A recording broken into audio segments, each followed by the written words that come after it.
창세기 44장. 요셉은 자기 집의 관리인에게 명령했습니다. 이 사람들이 갖고 갈 수 있는 양식을 이 사람들의 자루에 가득 채워 주어라. 그리고 각 사람의 돈을 각자의 자루 아귀에 도로 넣어라. 그리고 막내의 자루 입구에는 네 잔, 곧 네 은잔을 넣고 또한 곡식값도 함께 넣어라. 관리인이 요셉이 말한 대로 했습니다. 아침이 밝자 형제들은 나귀를 이끌고 길을 떠났습니다. 그들이 성을 벗어나서 그리 멀리 가지 못했을 때 요셉이 자기 집의 관리인에게 말했습니다. 지금 그 사람들을 쫓아가 따라잡고 말하여라. 너희가 왜 선을 악으로 갚았느냐? 이것은 내 주인이 마시는 데 쓸 뿐 아니라 점을 칠 때도 쓰시는 잔이 아니냐? 너희가 악한 짓을 저질렀구나 라고 말이다.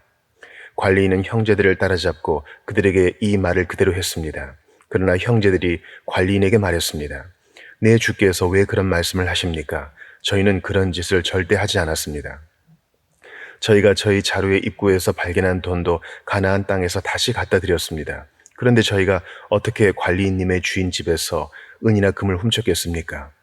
만약 주의 종들 가운데 어느 누가 그것을 갖고 있다는 것이 밝혀지면 그는 죽어 마땅할 것입니다. 그리고 저희도 내 주의 종이 될 것입니다. 그가 말했습니다. 좋다. 너희들이 말한 대로 하자. 누구든 그것을 갖고 있는 것이 드러난 사람은 내 주의 종이 될 것이다. 그러나 나머지 사람들은 죄가 없을 것이다. 그들은 각자 자기 자루를 땅에 얼른 내려놓고 풀어보았습니다. 그 관리인이 큰아들부터 시작해서 막내에 이르기까지 짐을 뒤졌습니다. 그런데 그 잔이 베냐민의 자루에서 나왔습니다. 형제들이 자기의 옷들을 찢었습니다. 그리고 나귀의 짐을 싣고 성으로 되돌아갔습니다. 유다와 그 형제들이 요셉의 집에 이르렀을 때 요셉은 아직 거기에 있었습니다. 그들이 요셉 앞에서 땅에 엎드렸습니다. 요셉이 그들에게 말했습니다. 너희들은 도대체 무슨 짓을 한 거냐? 너희들은 나 같은 사람이 그것으로 항상 점을 친다는 것을 모르느냐? 유다가 대답했습니다. 우리가 내 주께 무슨 말을 할 수 있겠습니까? 우리가 무슨 말을 하겠으며 우리의 결백을 어떻게 증명하겠습니까? 하나님께서 주의 종들의 죄악을 밝히셨으니 이제 우리와 그 잔을 가진 것으로 드러나는 사람은 이제 다 내 주의 종입니다. 요셉이 말했습니다. 내가 그렇게는 하지 않을 것이다. 그 잔을 가진 것으로 드러난 사람만 내 종이 될 것이다. 그러니 너희는 너희 아버지에게 평안히 돌아가라. 그때 유다가 요셉에게 다가가 말했습니다. 내 주여, 제발 내 주께 주의 종이 한마디만 할 수 있게 해주시고 주의 종께 화를 내지 마십시오. 주께서는 바로와 같으신 분입니다. 내 주께서 이 종들에게 너희에게 아버지나 형제가 있느냐고 물으시기에 저희가 나이든 아버지와 그 노년에 난 막내 아들이 있는데 그 형은 죽었고 그 어머니의 아들은 하나밖에 남지 않아서 아버지께서 그를 사랑하십니다. 라고 대답했습니다. 그러자 주께서는 종들에게 내가 직접 그 아이를 보도록 내게 데리고 오라고 하셨습니다. 그래서 저희가 내 주께 그 아이는 아버지를 떠날 수가 없습니다. 그가 아버지를 떠나면 아버지께서 돌아가십니다. 라고 말씀드렸습니다. 그런데 주께서는 종들에게 너희 막내 동생이 너희와 함께 내려오지 않으면 너희가 다시는 내 얼굴을 보지 못할 것이다. 라고 말씀하셨습니다. 그래서 저희가 주의 종, 곧 제 아버지께 돌아가서 내 주께서 하신 말씀을 전했습니다. 그 후 저희 아버지께서 다시 가서 양식을 좀 더 사오라고 하셨습니다. 저희는 못 내려갑니다. 다만 저희 막내 동생이 저희와 함께 간다면 가겠습니다. 막내 동생이 저희와 함께 가지 않으면 저희가 그분의 얼굴을 볼 수가 없기 때문입니다. 라고 말씀드렸습니다. 그러자 주의 종인 제 아버지께서 저희에게 말씀하셨습니다. 너희도 알듯이 내 아내가 내게 두 아들을 낳아 주었다. 그런데 그 가운데 하나는 내게서 떠났다. 내가 생각하기에 그는 분명히 갈기갈기 찢겨 죽었을 것이다. 그 후로 나는 지금까지 그 아이를 다시 볼 수 없었다. 그런데 너희가 이 아이까지 내게서 데려갔다가 혹시라도 그가 해를 입는다면 너희는 흰머리가 난 나를 슬픔 가운데 죽게 만들 것이다. 라고 하셨습니다. 그러니 만약 제가 주의 종인 제 아버지께 돌아갔을 때 이 아이가 저희와 함께 있지 않는다면 제 아버지의 목숨이 이 아이의 목숨에 달려있기 때문에 제 아버지께서 이 아이가 없는 것을 보실 때 돌아가시고 말 것입니다. 주의 종들이 주의 종, 곧 제 아버지를 흰머리로 슬픔 가운데 죽게 만드는 것입니다. 주의 종이 제 아버지께 이 아이를 책임지겠다고 하면서 제가 만약 그를 아버지께 데려오지 못하면 제가 평생토록 아버지 앞에서 그 비난을 다 받겠습니다. 라고 말했습니다. 그러니 제발 이 아이 대신 이 종이 내 주의 종으로 여기 남게 하시고 이 아이는 자기 형들과 함께 고향으로 돌아가게 해 주십시오. 이 아이와 함께하지 않는다면 제가 어떻게 제 아버지께 돌아갈 수 있겠습니까? 그럴 수 없습니다. 저는 제 아버지께서 불행한 일을 당하시는 것을 참아 볼 수가 없습니다. 마가복음 14장. 유월절과 무교절이 되기 이틀 전이었습니다. 대제사장들과 율법학자들은 어떻게 예수를 체포해 죽일지 궁리하고 있었습니다.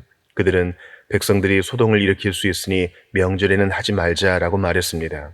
예수께서 베다니 마을에서 나병 환자 시몬이라는 사람의 집에서 식탁에 기대 먹고 계시는데 한 여인이 값비싼 순수한 나드 향유가 든 옥합 하나를 가져왔습니다. 그리고 그 여인은 옥합을 깨뜨려 향유를 예수의 머리에 부었습니다. 거기 있던 사람들이 화를 내며 서로 수군거렸습니다. 왜 향유를 저렇게 낭비하는가?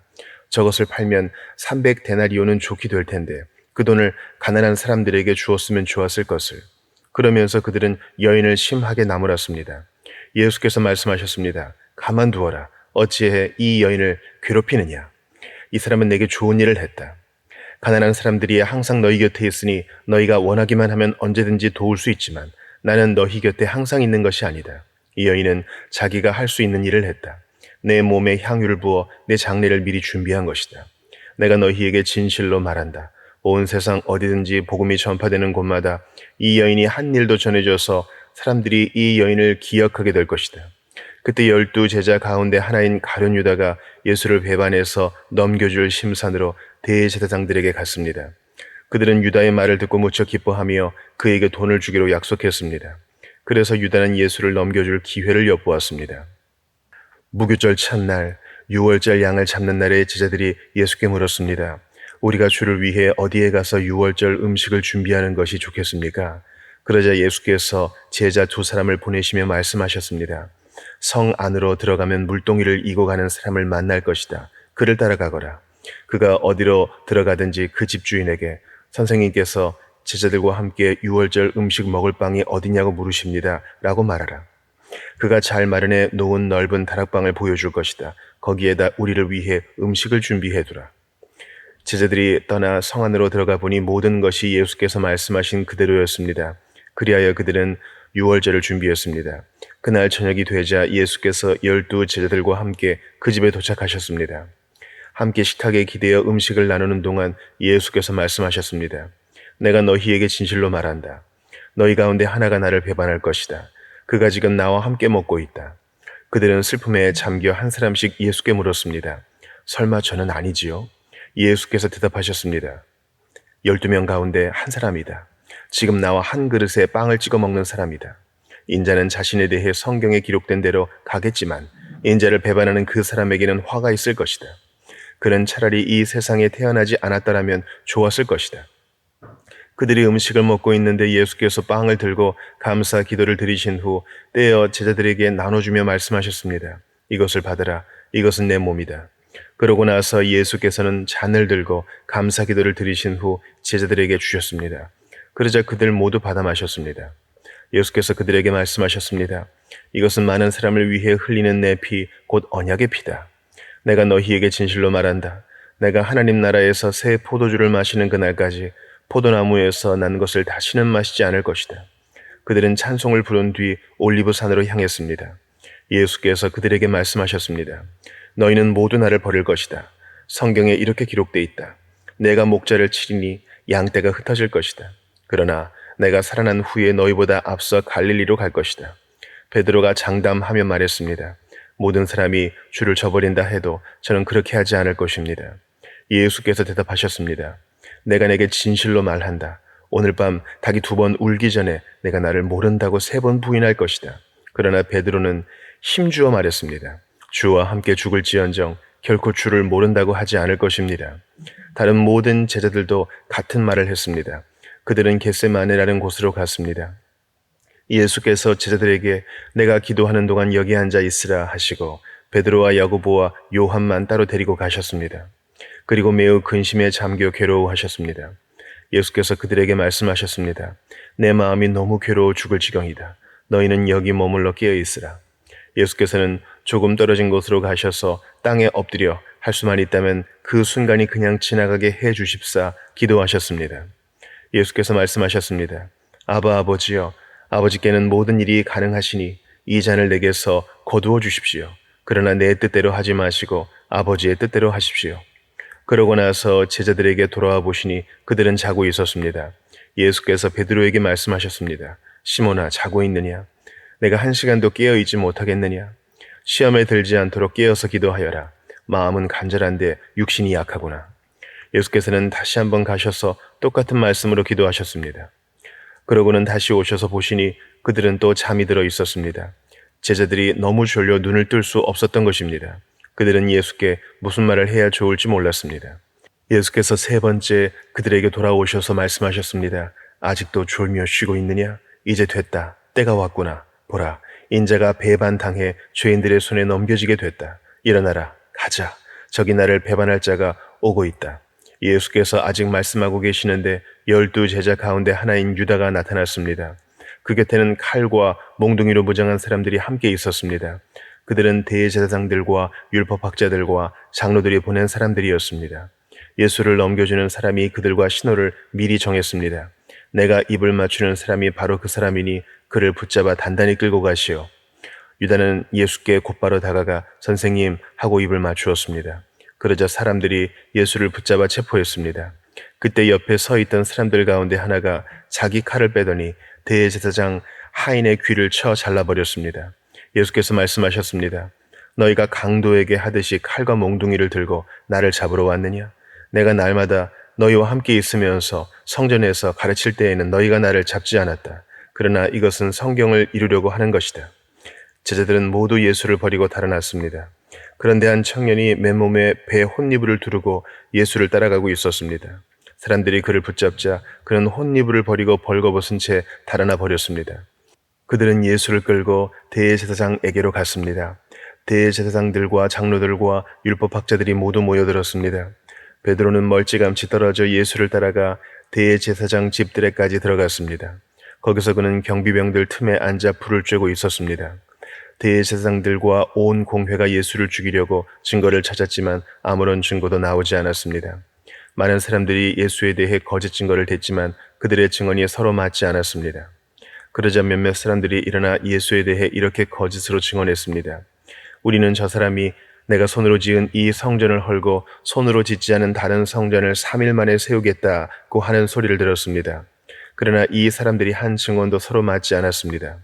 그러자 대제사장이 그들 앞에 서서 예수께 물었습니다.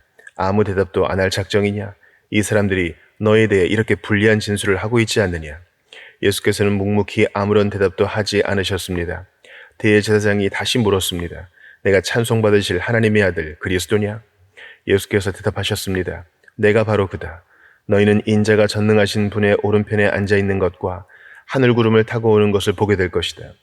대제사장은 자기 옷을 찢으며 말했습니다. 더 이상 무슨 증인이 필요하겠소? 하나님을 모독하는 저 말을 여러분이 들었는데 어떻게 생각하시오? 그들은 모두 예수가 사형을 받아야 마땅하다고 정죄했습니다. 어떤 사람들은 예수께 침을 뱉었습니다. 또 예수의 얼굴을 가리고 주먹으로 때리며 말했습니다. 누가 때렸는지 예언자처럼 맞춰보아라. 경비병들도 예수를 끌고 가 마구 때렸습니다. 베드로가 집 안뜰 아래쪽에 있는데 대제사장의 하녀 하나가 다가왔습니다. 하녀는 불을 쬐고 있는 베드로를 보고 가까이서 자세히 살펴보더니 말했습니다. 당신도 나사렛 예수와 한패지요? 그러나 베드로는 부인했습니다. 내가 지금 무슨 말을 하는지 나는 알지도 못하고 깨닫지도 못하겠다. 그리고 베드로는 문 밖으로 나갔습니다. 그 하녀가 거기서 베드로를 보고 둘러서 있던 사람들에게 다시 말했습니다. 이 사람도 저들과 한패예요. 베드로는 다시 부인했습니다. 조금 있다가 옆에 서 있던 사람들이 베드로에게 말했습니다. 너도 분명 저들과 한패가 틀림없어. 갈릴리 사람이잖아. 그러나 베드로는 저주하고 맹세하며 말했습니다. 나는 당신들이 말하는 그 사람이 누군지 알지 못하오. 바로 그때 닭이 2번째 울었습니다. 그러자 베드로는 닭이 2번 울기 전에 내가 나를 3번 모른다고 할 것이다 하신 예수의 말씀이 생각나 엎드러져 울었습니다. 욥기 10장. 인생 살기가 정말 지긋지긋하구나. 그러니 내 원통함을 터뜨리고 쓰라린 내 마음을 토로할 것이다. 내가 하나님께 말씀드립니다. 나를 정죄하지 마시고 주께서 무슨 이유로 내게 이러시는지 말씀해 주십시오. 주께서 손으로 지으신 나는 억압하고 멸시하시며 도리어 악인이 꾀하는 일은 좋게 보시는 것이 선한 일입니까? 주께 있는 것이 육신의 눈입니까? 사람이 보듯이 보십니까? 주의 날이 사람의 날과 같습니까? 주의 해가 사람의 해와 같습니까? 내 잘못을 찾고 내 죄를 탐색하시다니요. 주께서는 내가 악하지 않은 것을 아시고 나를 주의 손에서 빼낼 자가 없음도 아십니다. 주의 손이 나를 만들고 나를 두루 다듬어 주셨는데 이제 와서 나를 멸망시키려고 하십니까? 주께서 나를 진흙같이 빚으셨다는 것을 잊지 마소서. 나를 다시 흙으로 돌려보내시렵니까? 주께서 나를 우유같이 쏟아붓고 치즈같이 굳히지 않으셨습니까? 내게 가죽과 살로 옷 입히시고 뼈와 힘줄로 짜서 나를 만들지 않으셨습니까? 주께서 내게 생명을 주시고 은총을 베푸셨고 나를 돌보시고 내 영혼을 지키셨습니다. 주께서 이런 것들을 주의 마음에 숨겨두셨지요. 주께서 이를 염두에 두고 계심을 내가 압니다. 내가 죄를 지으면 주께서 지켜보시고 내 죄악에서 나를 면해 주지 않으십니다. 내가 악하다면 내게 재앙이 있을 것입니다. 하지만 내가 의인이어도 고개를 들지 못합니다. 수치와 고난을 지긋지긋하게 겪고 있습니다. 내가 머리라도 들면 주께서 사자처럼 나를 사냥하시며 다시 내게 권능을 보이십니다. 주께서 나를 대적하는 증인들을 새로 세우시고 주의 진노가 내게 더해가고 있으니 군대가 번갈아 나를 칩니다. 어째서 주께서 나를 모태에서 끌어내셨습니까? 아무 눈에도 띄지 않게 죽어버렸다면 좋았을 것입니다. 내가 차라리 없었어야 했는데, 차라리 모태에서 무덤으로 바로 갔어야 했는데, 이제 내 인생도 얼마 없지 않습니까? 그러니 끝내주십시오. 나를 내버려 두어 잠시나마 편안하게 해주십시오. 내가 돌아오지 못하는 곳, 어두침침한 죽음의 그림자가 드리운 땅에 가기 전, 어둠 그 자체의 땅, 죽음의 그림자와 혼돈의 땅, 빛조차 어둠 같은 그런 땅으로 가기 전에 그리해 주십시오. 로마서 14장. 여러분은 믿음이 약한 사람을 받아들이되 그의 견해를 논쟁거리로 삼지 마십시오. 어떤 사람은 모든 음식을 먹을 만한 믿음이 있으나 믿음이 연약한 사람은 채소만 먹습니다. 먹는 사람은 먹지 못하는 사람을 업신여기지 말고 먹지 못하는 사람은 먹는 사람을 판단하지 마십시오. 이는 하나님께서 그 사람을 받으셨기 때문입니다. 여러분이 누구기에 남의 종을 판단합니까? 그의 서고 넘어지는 것이 자기 주인에게 달려 있습니다. 주께서 그를 세우실 수 있으니 그가 세움을 받을 것입니다. 어떤 사람은 이 날을 전날보다 중요하게 생각하고 어떤 사람은 모든 날이 똑같다고 생각합니다. 각자 자기 마음에 확신을 가지십시오. 어떤 날을 중요하게 생각하는 사람은 주를 위해 중요하게 생각하고 먹는 사람도 주를 위해 먹으니 이는 그가 하나님께 감사하기 때문입니다. 먹지 않는 사람도 주를 위해 먹지 않고 하나님께 감사드립니다. 우리 중에 아무도 자기만을 위해 사는 사람이 없고 자기만을 위해 죽는 사람도 없습니다. 우리는 살아도 주를 위해 살고 죽어도 주를 위해 죽습니다. 그러므로 죽든지 살든지 우리는 주의 것입니다. 이를 위해 그리스도께서 죽었다가 다시 살아나셨으니 이는 죽은 사람과 산 사람의 주가 되시기 위함이었습니다. 그런데 그대는 왜 그대의 형제를 판단합니까? 왜 그대의 형제를 업신여깁니까? 우리가 모두 하나님의 심판대 앞에 설 텐데 말입니다. 기록되기를 주께서 말씀하시기를 내가 살아있으니 모든 무릎이 내 앞에 꿇을 것이요 모든 혀가 하나님께 찬양할 것이다 라고 했습니다. 이와 같이 우리가 각각 자기의 일을 하나님께 사실대로 말씀드릴 것입니다. 그러므로 우리가 이제부터는 서로 남을 판단하지 맙시다. 형제 앞에 걸림돌이나 장애물을 두지 않기로 결심하십시오. 내가 주 예수 안에서 알고 확신하는 것은 이것입니다. 무엇이든지 그 자체로 부정한 것은 없고 다만 부정하다고 여기는 그 사람에게만 부정한 것입니다. 만일 음식 문제로 여러분의 형제가 근심하게 되면 그대는 더 이상 사랑을 따라 행하지 않는 것입니다. 그리스도께서 위해 죽으신 그 형제를 음식 문제로 망하게 하지 마십시오. 그러므로 여러분의 선한 것이 비방을 받지 않도록 하십시오. 하나님의 나라는 먹고 마시는 것이 아니라 성령 안에서 의와 평강과 기쁨입니다. 그리스도를 이렇게 섬기는 사람은 하나님을 기쁘시게 하고 사람에게도 인정을 받습니다. 그러므로 화평을 이루고 서로 세워주는 일에 힘씁시다. 음식 문제로 인해 하나님의 일을 망치지 않도록 하십시오. 모든 것이 다 깨끗하나 다른 사람을 넘어지게 하면서 먹는 그 사람에게는 불결합니다.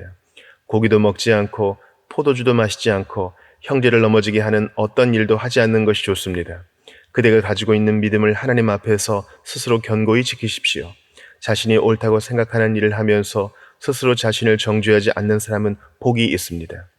그러나 의심하며 먹는 사람은 이미 정죄를 받았습니다. 이는 믿음에서 나온 것이 아니기 때문입니다. 믿음으로 하지 않는 것은 다 죄입니다.